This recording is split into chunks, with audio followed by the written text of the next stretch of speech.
जन्म होगा। आइए बड़े भाव के साथ भगवान नाम का संकीर्तन होगा। उसके पश्चात जैसी गोपाल जी की इच्छा, बाबा अवघरनाथ की कृपा, आप सभी का प्यार भरा स्नेह है। आइए बड़े भाव के साथ। गोविंद मेरो है, गोपाल मेरो है, गोविंद मेरो है, गोपाल मेरो है, गोविंद मेरो है, गोपाल मेरो है, गोविंद मेरो है, गोपाल मेरो है।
नंदलाल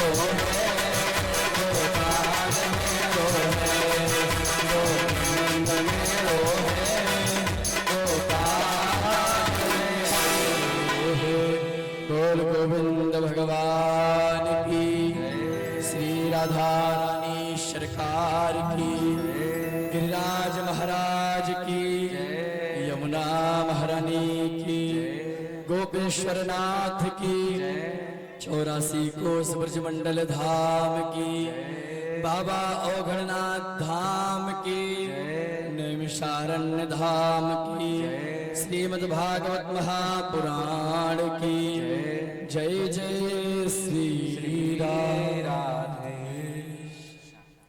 हरिशरणम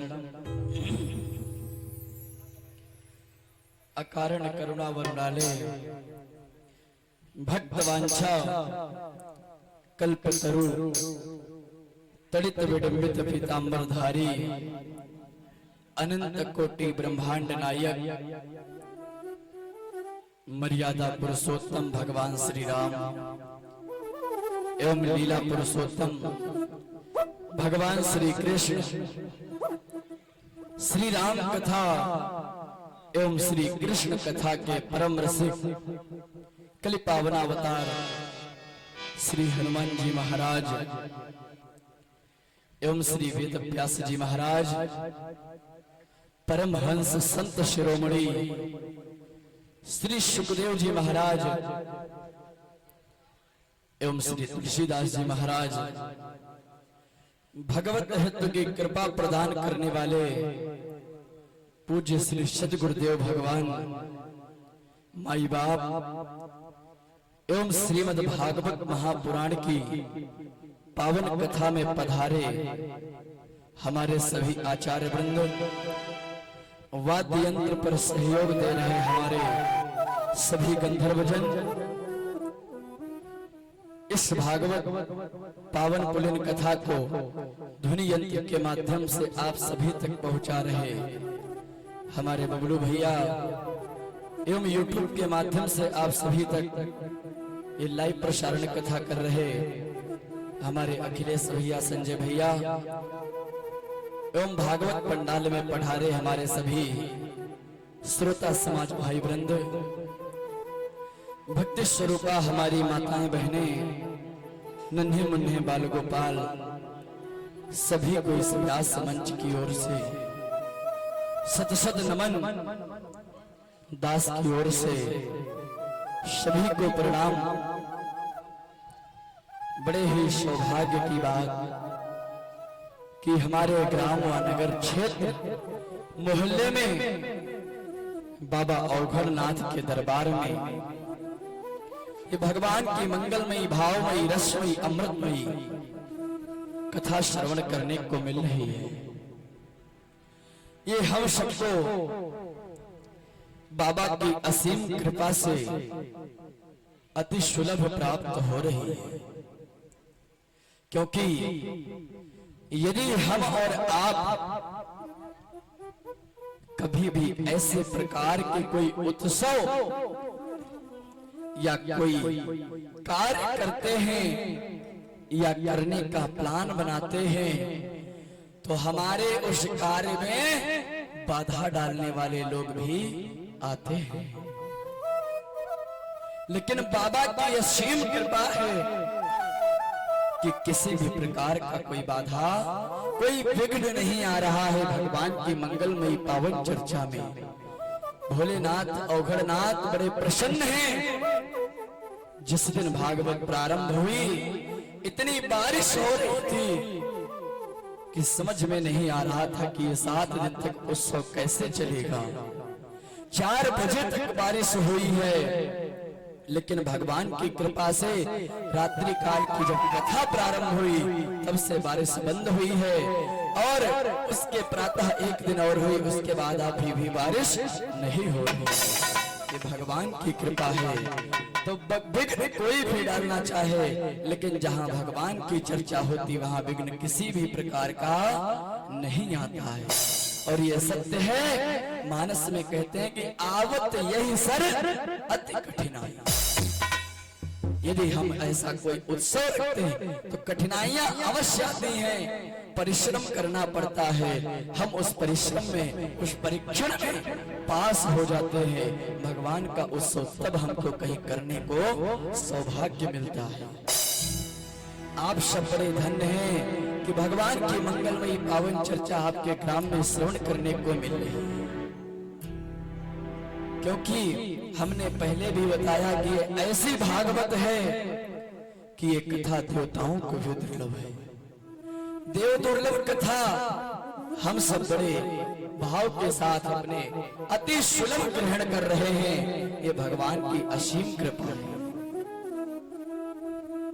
तो इसलिए भैया ये भगवान की कृपा मानते हुए और भगवान के उत्सव में आते रहें, भारी से भारी संख्या में आए, एक दूसरे को लाने का प्रयास करें। क्योंकि मैं बार बार यही कहता हूँ कि आप कार्य कुछ भी मत करो संसार में, लेकिन यदि किसी भक्त को भगवान के दरबार में ला दिया, आपका सबसे बड़ा एक धर्म का कार्य हो जाता है। इसलिए भगवान से जोड़ने का लोगों को प्रयास करो। और ठाकुर जी की कृपा, हम लोग का तो जन्म ही इसलिए हुआ है ब्राह्मणों को कि भगवान की चर्चाएं गान करें, भक्तों को भगवान से जोड़ने का प्रयास करें, श्री राधा रानी के चरणों में सभी को जोड़ने का प्रयास करें। क्योंकि पूरे संसार जगत में हमारे श्री किशोरी जी का राज चलता रहता है। पूरे संसार में भगवान की ऐसी कृपा है कि जहां जाओ भगवान नारायण हर जगह विद्यमान है। भगवान एक ही है, भगवान कोई दो नहीं है, पर हम और आप बस दो भाव में देख रहे हैं। वही राम है, वही भगवान श्री कृष्ण है, वही सीता है, वही राधा है, वही शंकर है, वही पार्वती है।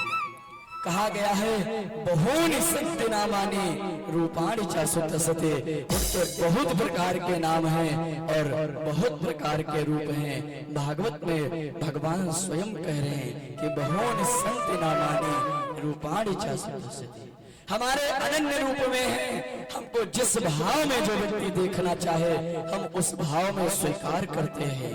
अरे गोविंद हमारे ये तक कहते हैं कि अरे मुझे भाव रख कर देखो,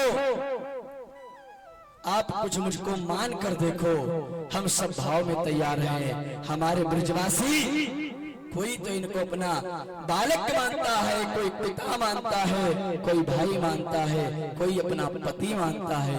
इस प्रकार जिस भाव से जो इनको भजता है ये उस भाव में उस व्यक्ति के पास आते हैं। क्यों? क्योंकि सर्वप्रथम श्री किशोरी जी की कृपा ठाकुर जी भी लेते हैं। ठाकुर जी भी सर्वप्रथम यही कहते हैं कि हमें मनाने से अच्छा है कि बरसाने वाली को मना लो, मुझे मनाने की आवश्यकता नहीं पड़ेगी। कि पूरे 84 कोस ब्रजमंडल में, पूरे 84 कोस ब्रजमंडल में श्री श्यामा जी को राज चलता है। इसलिए जाओ सर्वप्रथम बरसाने वाली को मना लो। और सच है ये कि आपने यदि राधा रानी को मना लिया फिर ठाकुर जी के आगे सामने आकर के विनती नहीं करनी पड़ेगी कि मेरा यह कार्य कराओ। स्वयं ठाकुर जी आपके पीछे पीछे दौड़ने लगेंगे। इसलिए हमारी श्यामा जी को पूरे ब्रजमंडल में राज चलता है। आइए छोटा सा भाव लेते हैं। अरे वृंदावन में हुक्म चले बरसाने वाली का, अरे वृंदावन में हुक्म चले बरसाने वाली का, मेरा श्याम दीवाना है श्री राधा रानी का, मेरा श्याम दीवाना है श्री राधा रानी का। वृंदावन में हुक्म चले बरसाने वाली का, वृंदावन में हुक्म चले बरसाने वाली का, मेरा श्याम दीवाना है श्री राधे रानी का, श्याम दीवाना है श्री राधे रानी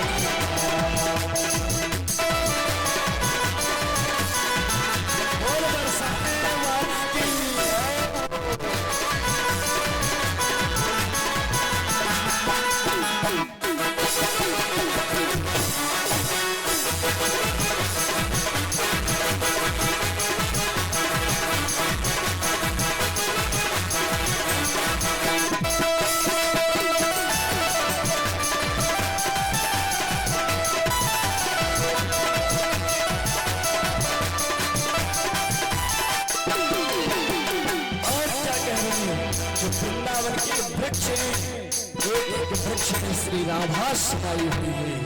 वहाँ के वृक्ष भी श्री राधा राधा रखते हैं। इसलिए ठाकुर का और राधा रानी का वास कभी डाल पे कभी डाल के निकले हुए एक पत्ते पे भी गोविंद एवं राधा रानी का नाम लिखा रहता है। कैसे?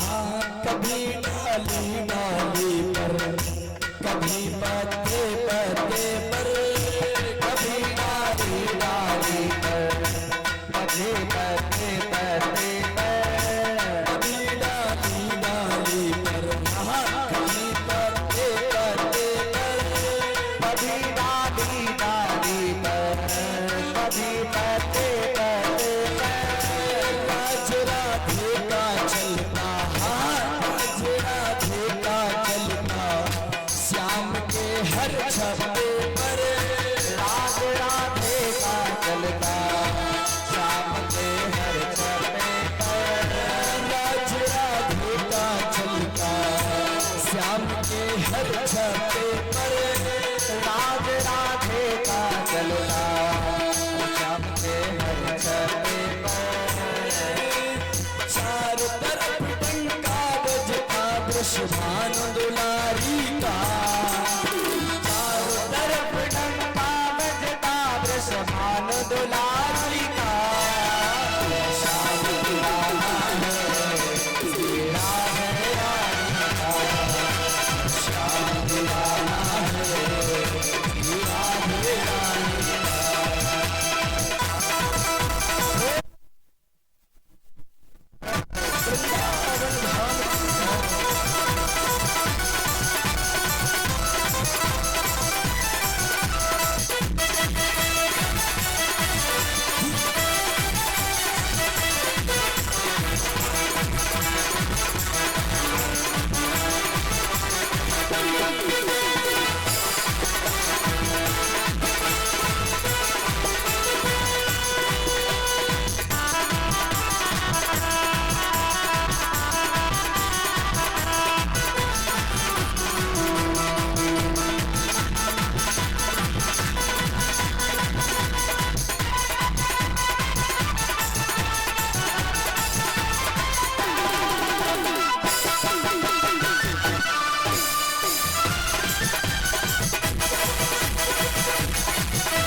से कोई नंद लाला कहता, कोई गोपाला कहता, कोई नंद लाला कहता, कोई गोपाला कहता, कोई नंद लाला कहता, कोई गोपाला कहता,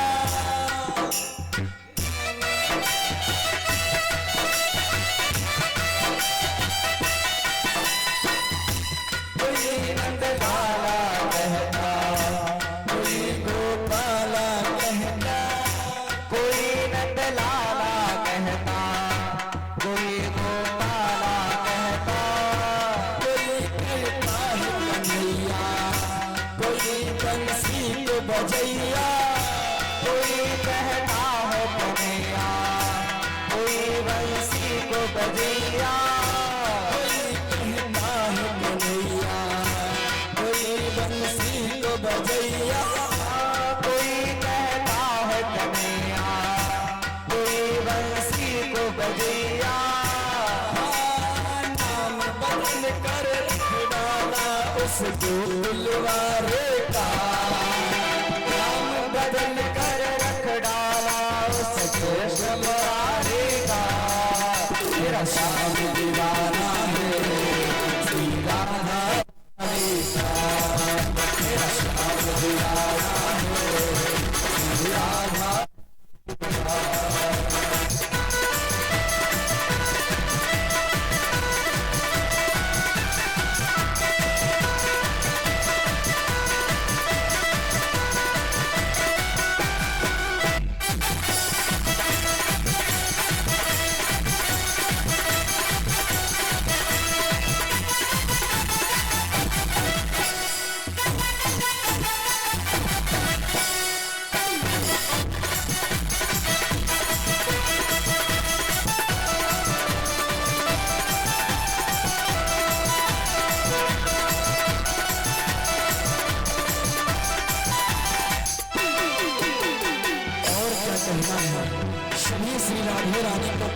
सरकार मान करके श्री राधे को आज सरकार करके पुकार रही है। कैसे सबको कहते हैं देखा बड़ी सरकार है राधे, सबको देखा बड़ी सरकार है राधे, सबको कहते हैं देखा बड़ी सरकार है राधे, सबको कहते हैं देखा बड़ी सरकार है राधे। जपेगा पार भव से जपेगा राधे राधे, होगा वो पार भव से जपेगा राधे राधे, लगेगा पार भव से जपेगा राधे राधे, होगा पार भव से जपेगा राधे राधे। उस बंसी वाले का बड़े गजब कार तबाहे, उस बंसी वाले का श्याम दीवाना है श्री राधे राधे का, श्याम दीवाना है श्री राधे राधे का।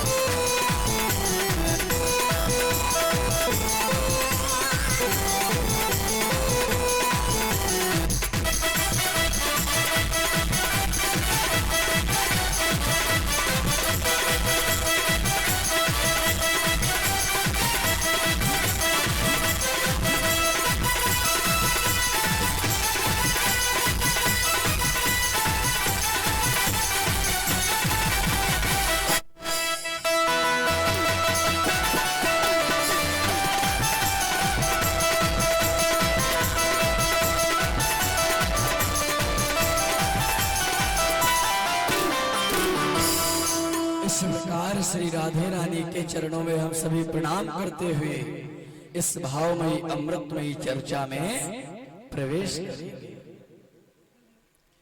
क्योंकि बड़े सौभाग्य से चर्चा मिलती है। तो आइए भगवान की चर्चा में प्रवेश करें।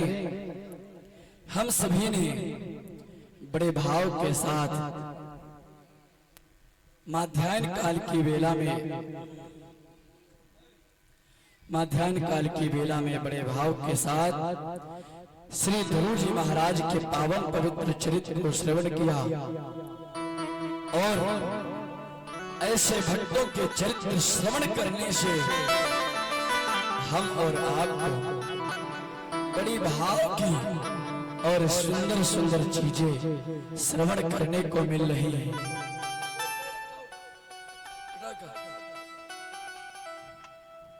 भगवान की बड़ी भावमयी चीजें श्रवण करने को मिलती कि भैया 5 वर्ष के आयु के बालक श्री ध्रुव जी महाराज जो आज भगवान के धाम को पधारे हैं और भगवान को प्राप्त कर लिया, तो इन प्रसंगों से हम और आपको यही सीख मिलती है कि अपने बालकों को अच्छे संस्कार दें, क्योंकि यदि हम अच्छे संस्कार देंगे, भगवत भक्ति से जोड़ने का प्रयास करेंगे, तो शायद उनकी जिंदगी बदल जाए।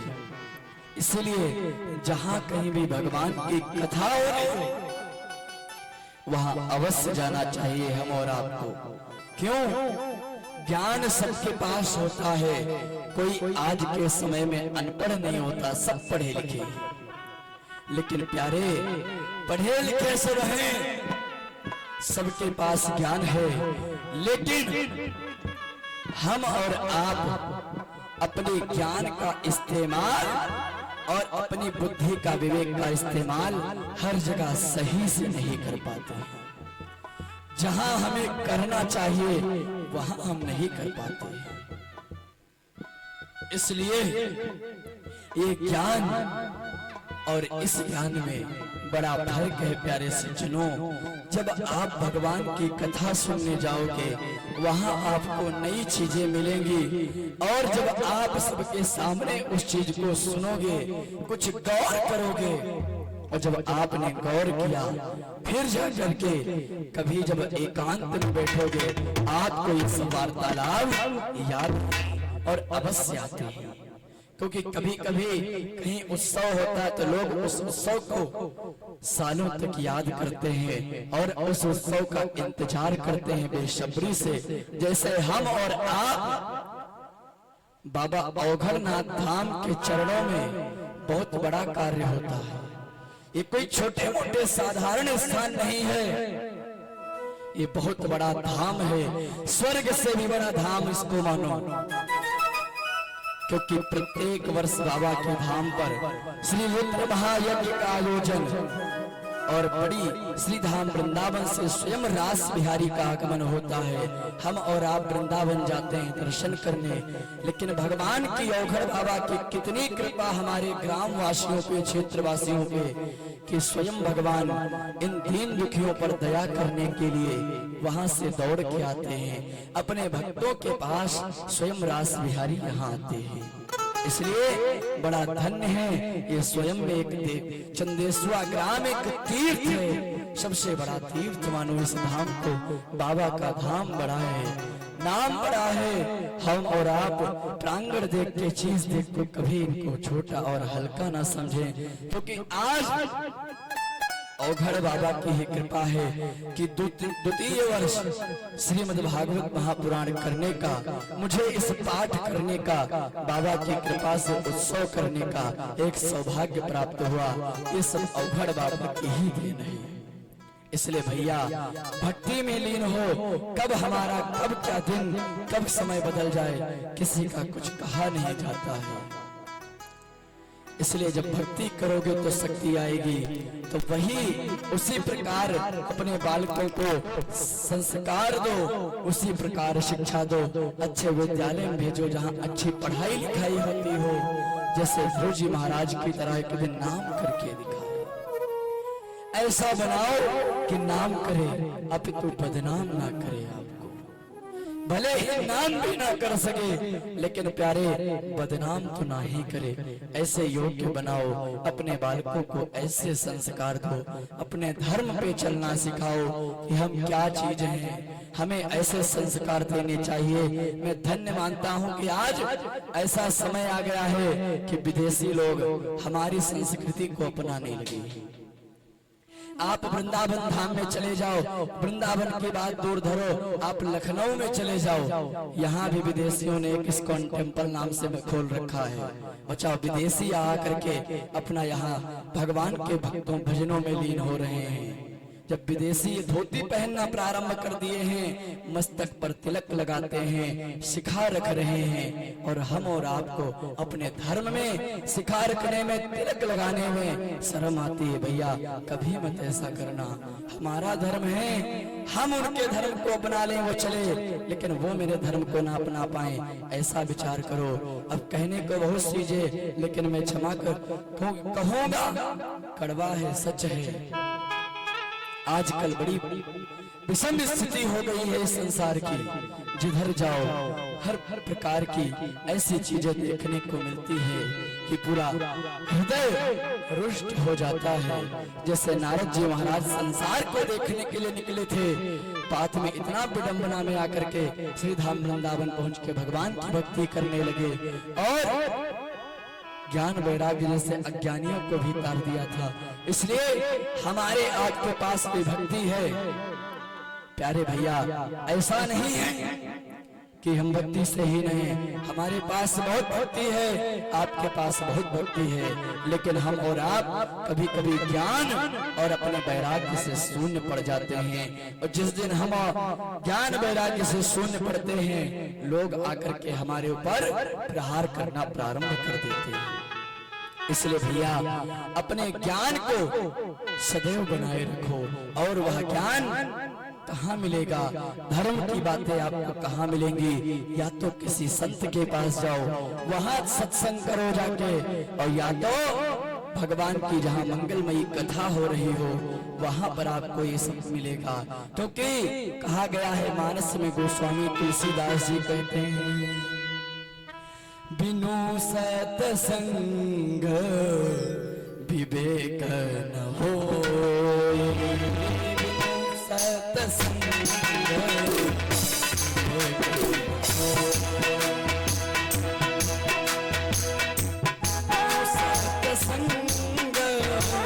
विवेक न होई, राम कृपा बिनु सुलभ न सोई।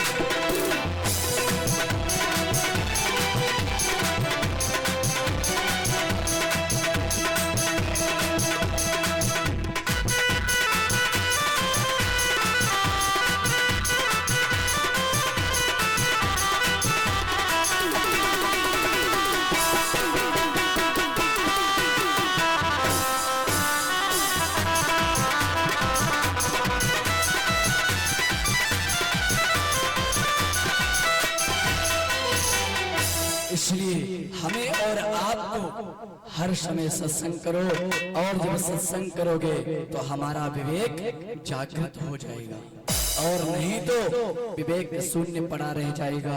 इसलिए प्यारे सज्जनों, भगवान की भक्ति करना प्रारंभ करो, भगवान की चर्चाएं सुनो। और अब तो ऐसी सुविधाएं उपलब्ध हो गई हमारे पास में, यदि हम कहीं नहीं भी जा सकते हैं तो अपने मोबाइलों में भी सुन सकते हैं।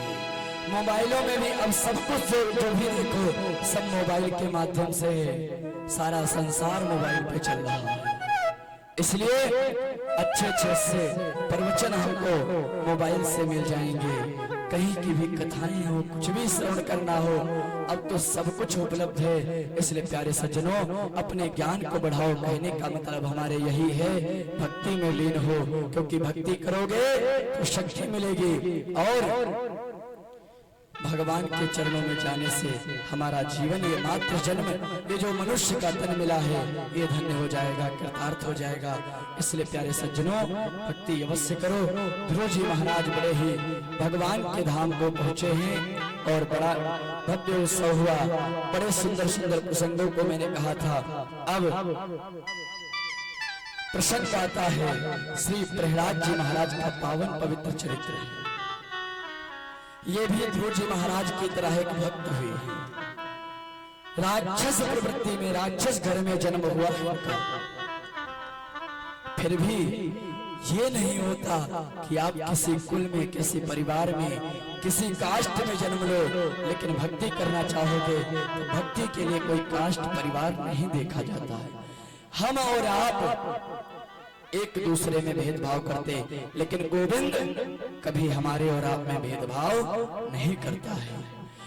बाकी बिहारी के सामने आप जाओगे, चाहे जितने बड़े व्यक्ति हो आप, आपके पीछे 4 सिक्योरिटी चलने वाले हो, आप जाकर के मंदिर में खड़े होगे, गोविंद को प्रणाम करोगे, जो भाव गोविंद जो आशीर्वाद आपको दे रहे हैं, वही भाव, वही आशीर्वाद उनको देंगे जो मंदिर के बाहर कटोरा लिए बैठे हैं।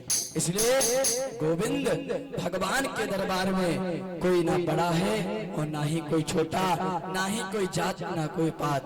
भगवान के लिए सब एक हैं, पूरा संसार एक है। इसलिए भगवान यही कहते हैं, वसुधैव कुटुंबकम, ये पूरा संसार मेरा एक परिवार है।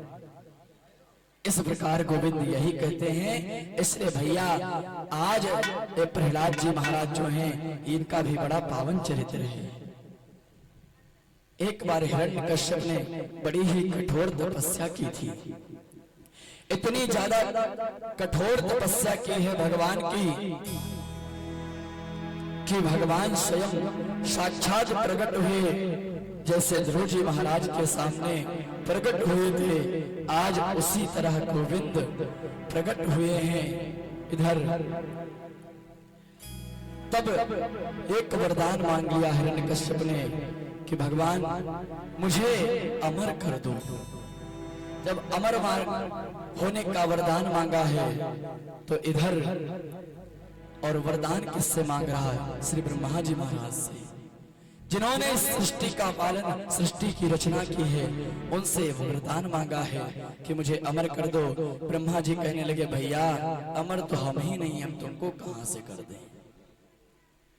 लेकिन तपस्या करने से ये कहा है कि ठीक है अमर तो नहीं, लेकिन कुछ और वरदान मांगो, मैं दे रहा हूं। हिरण्यकश्यप बड़ा दिमाग लगाया, बड़ा ही दिमागी था। उसने विचार किया कि ऐसे नहीं, ऐसा मांग लो जिससे मैं अमर भी हो जाऊं और जिससे ये हमें मना भी ना कर सके। ऐसा करके हिरण्यकश्यप ने गोविंद से अनंत प्रकार के वरदान मांगे। कथम कस्य पदाम यादा पुश्चल्याम मयि संगता विश्वासं जातु कर्मासि वरदान वरदान मांगा। क्या मांगा है कि महाराज आप मेरी तपस्या से यदि प्रसन्न हो तो मुझे एक वरदान दो, ये कि मैं संसार में, इन संसारियों में ना किसी पुरुष ना किसी स्त्री से मेरी मृत्यु न हो। ब्रह्मा जी ने कहा ठीक है, मांगल्यम भगवान विष्णु चादेव मंगलाय दे माखिलद्य विवोर्थाया साधु से स्वायमायम। जाओ तुमको ये वरदान है और तुमको कोई स्त्री पुरुष संसार के संसारी तुमको मार नहीं सकेंगे। एक वरदान ये मांगा है। उसके बाद कहा महाराज अभी मैं और मांगूंगा। ब्रह्मा जी बोले मांगो।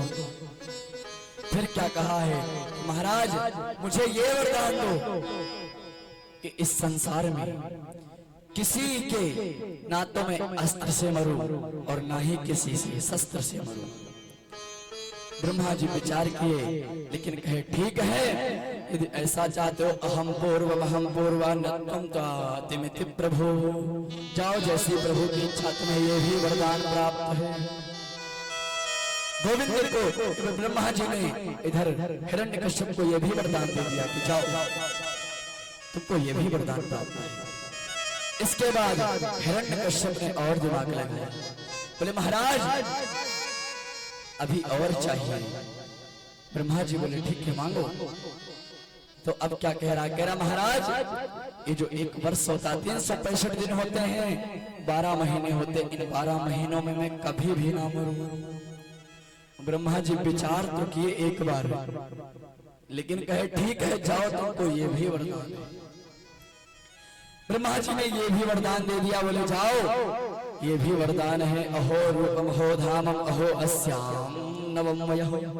जाओ जहां रहना है रह लो संसार में, ऐसा वरदान दे दिया। हिरण्यकश्यप चालाक है, बोला महाराज ऐसे नहीं, अभी तो और वरदान चाहिए। फिर तो और वरदान क्या मांगा है, कहने लगा महाराज मुझे ये भी वरदान दो कि ये जो 12 महीने में ना मरूं और जो 7 दिन होते इनमें भी कभी भी ना मरूं। अब तो ब्रह्मा जी टेंशन में पड़ गए कि अब कैसे इसको मनाऊं। 7 दिन होते हैं और इसमें नहीं मरेगा तो कभी मरेगा। लेकिन ब्रह्मा जी सोचे विचार करके बोले जाओ ठीक है, कृत्वा तो वयं काश्च महतम प्राविशत्य गृह। जाओ तुमको ये भी वरदान है, जाओ इन 7 दिनों में तुम कभी नहीं मरोगे। अब तो इस प्रकार वरदान पाने लगा, लेकिन अभी भी पेट नहीं भरा है। अभी भी हिरण्यकश्यप को शक है कि मैं मर सकता हूँ। तेरा महाराज अभी भी तो बाकी है वरदान। बोले क्या और मांगो। फिर हिरण्यकश्यप ने कहा महाराज 7 दिन में ना मरूं तो 24 घंटे में भी मैं ना मरूं। ब्रह्मा जी ने बोले जाओ ठीक है तथास्तु। बोले आप यदि ये कह रहे हो कि तथास्तु तो मैं एक वरदान और आपसे चाहूंगा कि इस संसार में सबसे मांग लिया है, लेकिन कहीं दिमाग लगा के जीव जंतु ना भेज दो, कटवा के मरवा दो। तो आप मुझे ये भी वरदान दे दो कि संसार का कोई एक मक्खन भी मुझसे बाल बाका ना कर पाए मेरा। ब्रह्मा जी सोचे विचारे, बोले अब तो सब कुछ मांगे ला रहा है, जाओ ठीक है तथास्तु। जैसे ही ब्रह्मा जी ने तथास्तु कहा, हिरण्यकश्यप प्रसन्न हो गया है और कहता ततः करतली कृत्या व्यापिहालाम वयं विषम अभक्षय महादेव कृपया भू। अद्भुत भावना। आज भोलेनाथ की बड़ी कृपा कि मुझे वरदान प्राप्त हो गए। अब तो मैं इस संसार में अमर हो गया, मुझे कोई मारने वाला नहीं है। ऐसा विचार किया है हिरण्यकश्यप, और अब चारों तरफ क्या फैला दिया, पूरी प्रजा से कह दिया कि अब कहीं भी ये जो जगदीश है ना, इसका कहीं नाम नहीं होना चाहिए। आज के बाद इस संसार में नाम होगा तो सिर्फ मेरा ही नाम होगा। आज से गोविंद का नाम छोड़ करके भगवत नाम का भजन छोड़ के सब कुछ माला छोड़ दो, गोविंद के नाम का माला छोड़ के मेरे नाम का माला प्रारंभ करो। नमो भगवते तस्मै एतच्चादात्मकं च पुरुषाय बीजाय परेशाय धीमहि। आज से बीज कौन सा बोगे, मेरे नाम का बीज बोना प्रारंभ करो और उस फसल को काट करके बर्बाद कर दो। ऐसा अपनी प्रजा से हिरण्यकश्यप कहने लगा। जब ऐसा हिरण्यकश्यप कहा है अपनी प्रजा से, और चारों तरफ जहां कहीं पूजा या मंदिर देखता है तोड़वाने लगता है। सभी साधु संत महात्मा बेचारे बड़े परेशान हैं कि कहां भग जाएं, तो गोविंद के पास आते हैं, प्रार्थना करते हैं कि सुख में आन समय मिले बैठत नहीं चौघेर, विपत्ति घड़ी सब ही संग छोड़त नहीं कोई आव। हे प्रभु, मेरा अब विपत्ति का समय है, सुख में तो मुझे कोई नहीं छीन सका, लेकिन अब विपत्ति का समय है, अब आप ही कुछ करो। गोविंद से इस प्रकार सभी कर रहे भाव, और इधर हिरण्यकश्यप अपने राजपाट में रहने लगा। चारों तरफ यही डंका बजवा दिया कि आज के बाद कहीं भी कोई भी किसी भी प्रकार का कोई भाव नहीं रखेगा, किसी जगदीश वगदीश का नाम नहीं लिया जाएगा। चारों तरफ पूरे राज्य में मेरा ही नाम होना चाहिए। जैसे सब जगदीश को पुकारते थे, वैसे ही मेरा नाम हिरण्यकश्यप कह करके ही पुकारे। संत बड़े परेशान, ब्राह्मण अब देवता भी परेशान होने लगे। क्यों? क्योंकि मेरी मठिया जो मंदिर में बैठे थे, हमारी मूर्ति फोड़ी जा रही है। देवता भगवान के पास भगने लगे और प्रार्थना कर रहे हैं सभी संत महात्मा भगवान से कि प्रभु अब तो मेरे सर पे हाथ रख दो, क्योंकि आपका सर पे हाथ नहीं रहेगा तो ये संसारी ये राक्षस जो आया हम सबका हाथ और सर ही काट डालेगा। इसलिए प्रभु जैसा भी मैं आपका हूँ मेरे प्रभु, आप मेरे सर पे हाथ रखो। सभी भाव करके इस भगवान से कह रहे हैं कैसे, हो मेरे सर पर रख दो बाबा, हो मेरे सर पर रख दो बाबा अपने ये दोनों हाथ, और देना हो तो दीजिए जन्म जन्म का साथ, देना हो तो दीजिए जन्म जन्म का साथ। मेरे सर पर रख दो बाबा, मेरे सर पर रख दो बाबा अपने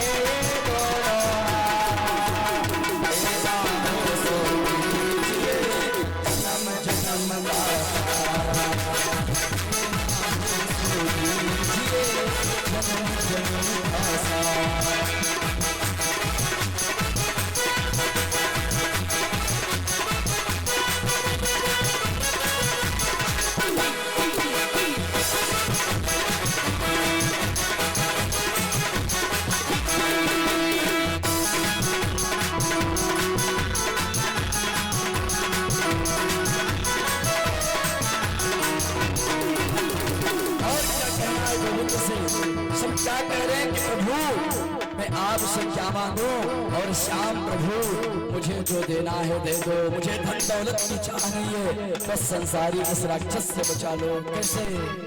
देने वाले श्याम प्रभु से धन और दौलत क्या मांगे, देने वाले श्याम प्रभु से धन और दौलत क्या मांगे।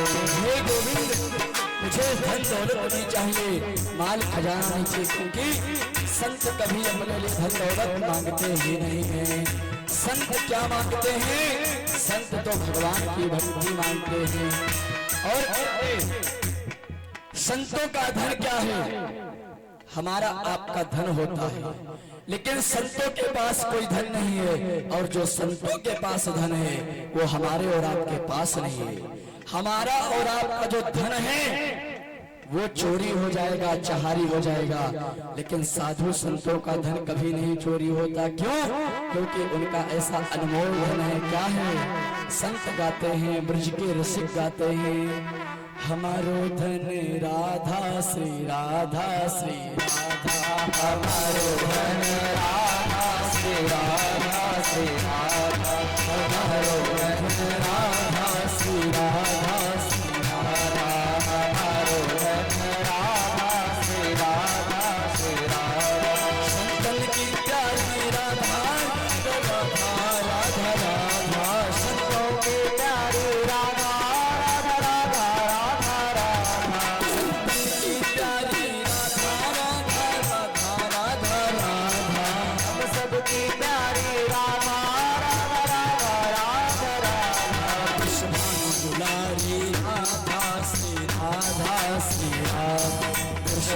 दुलारी राधा श्री राधा श्री राधा।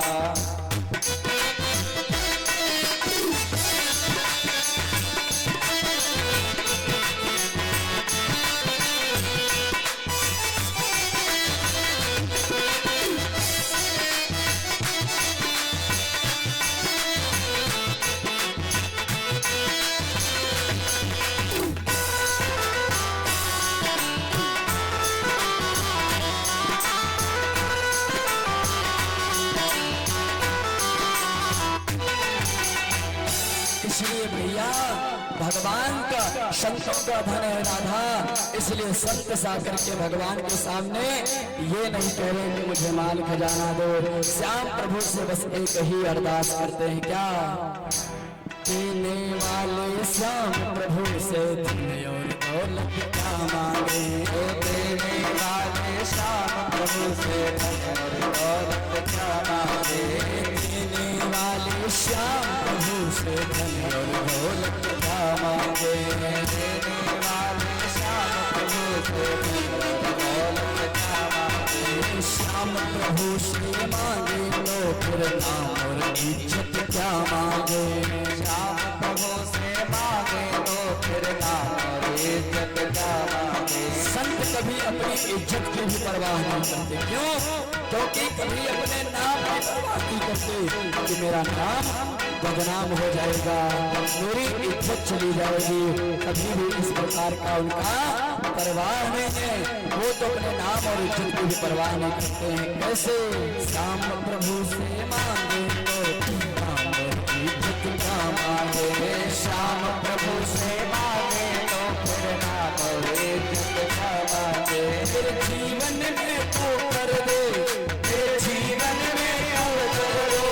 गोविंद से क्या कहना है? गोविंद से ये कहना कि प्रभु मेरे जीवन में बस यही करो कि मैं आपके पास हाथ जोड़ करके किस लिए आया हूँ कि ये राक्षस मुझे परेशान कर रहा है, तो बस आप अपनी कृपा कर दो, क्योंकि आपकी कृपा लेने आया हूँ और मुझे कुछ नहीं चाहिए। कैसे? मेरे जीवन में तू कर दे, मेरे जीवन में बस कर दे, बस कृपा की बरसा ना हो सो जन्म जन्म दासा, ना हो सो दीजिए जन्म जन्म दासा। मेरे सिर पर रख दो बाबा, मेरे सिर पर रख दो बाबा, अपने दोनों हाथ मेरा हो दीजिए जन्म जन्म दासा।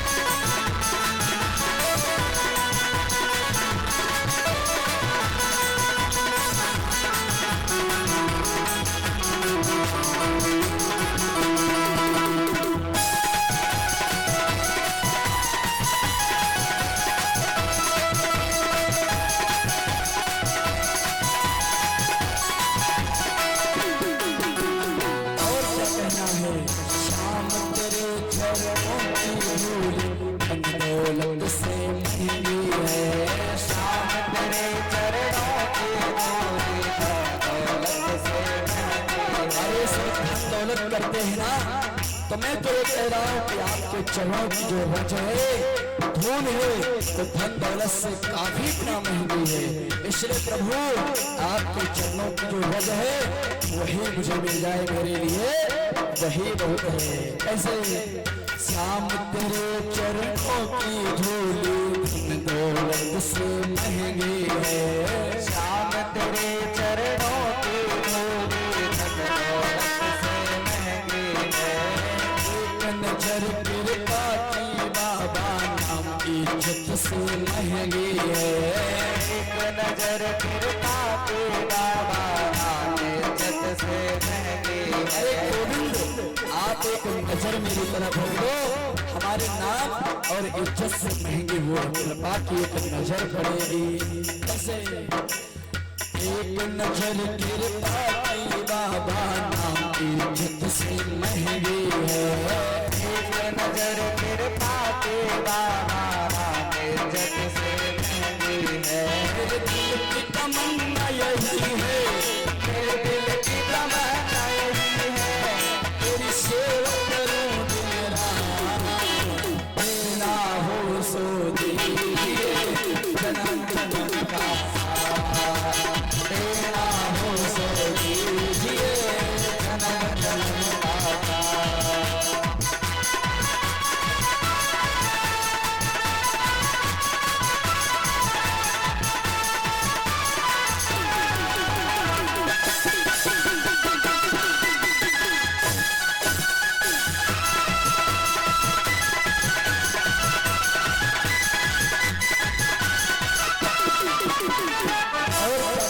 गोविंद से कि प्रभु मैं आपके चरणों में रह करके इस जीवन को, अपने पूरे जीवन को व्यतीत करना चाहता हूँ।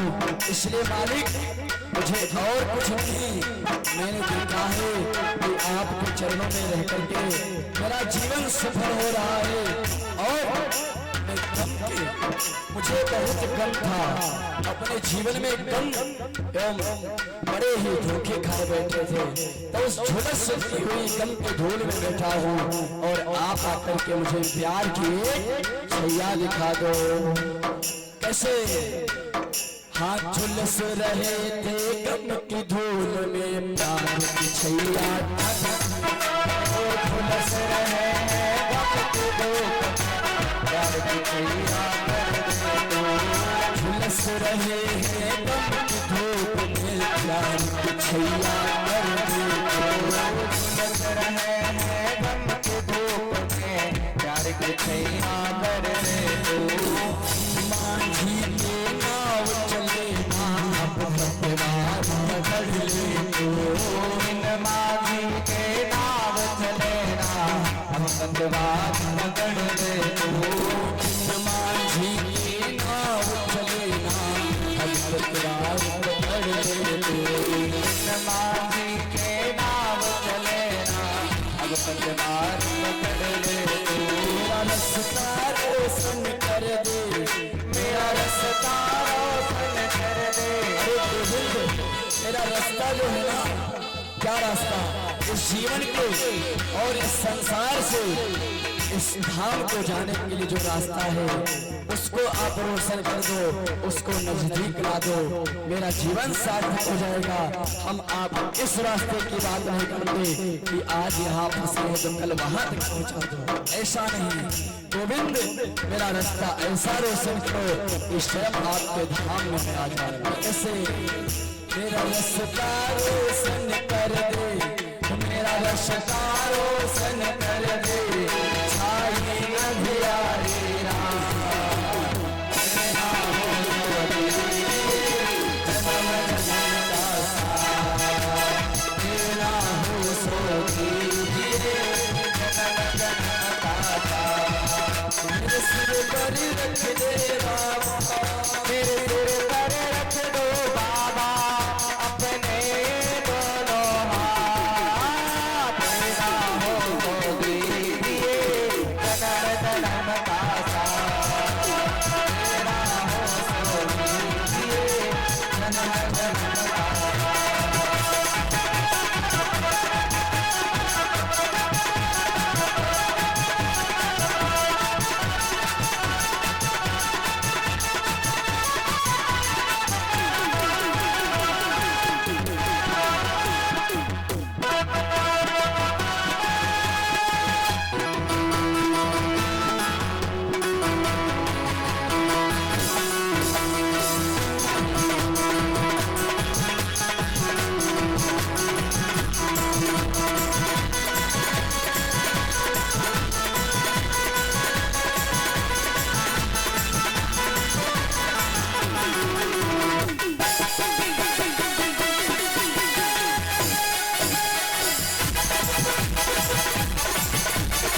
हैं सभी कि महाराज हे गोविंद, मैंने आपकी कृपा और आपकी दया, आपका नाम हर जगह पर सुना है कि जो आपकी शरण में आता है आप उसको अपने गले से लगाते हो। तो महाराज आज मैं आपकी शरण में आया हूँ, इस राक्षस से बचने के लिए आप मुझे अपनी शरण में ले लो। जैसे आज सुना है मैंने शरणागत को तुमने गले लगाते हो, सुना है अपने शरणागत को अपने गले लगाते हो।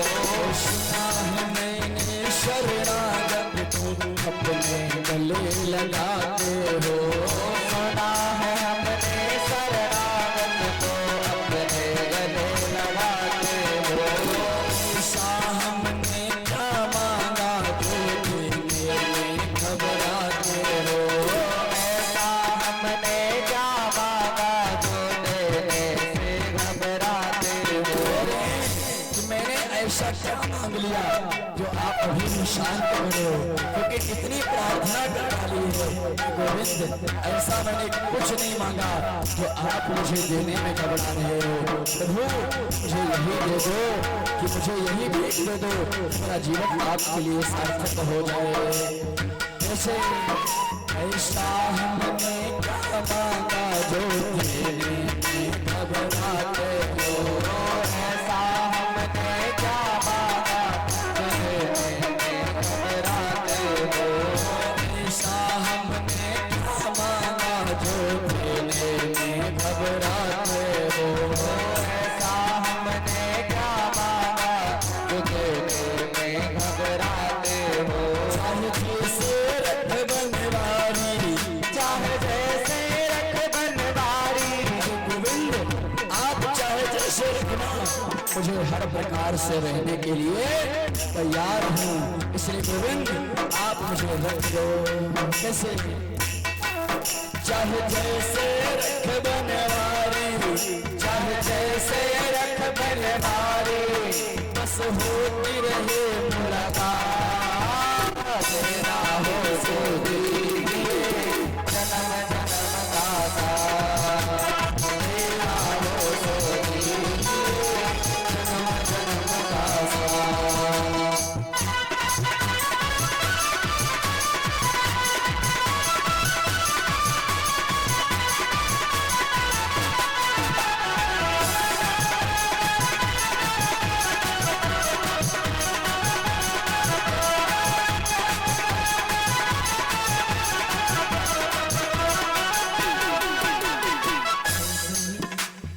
मेरे सिर पर रख दो बाबा, मेरे सिर पर रख दो बाबा अपने दोनों हाथ।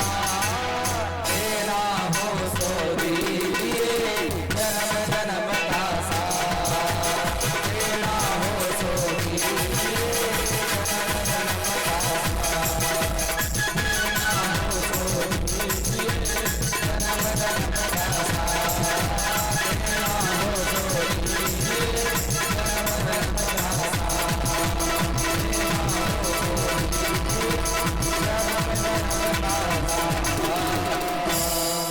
इस प्रकार सभी देवी देवता, सभी संत महात्मा गोविंद के पास जाकर के कह रहे कि महाराज अब तो चारों तरफ तो हिरण्यकश्यप एक राक्षस अपना नाम घोषित करके हम सबको आपत्ति में डाल दिया है, इसलिए गोविंद आप अपनी शरण में लो।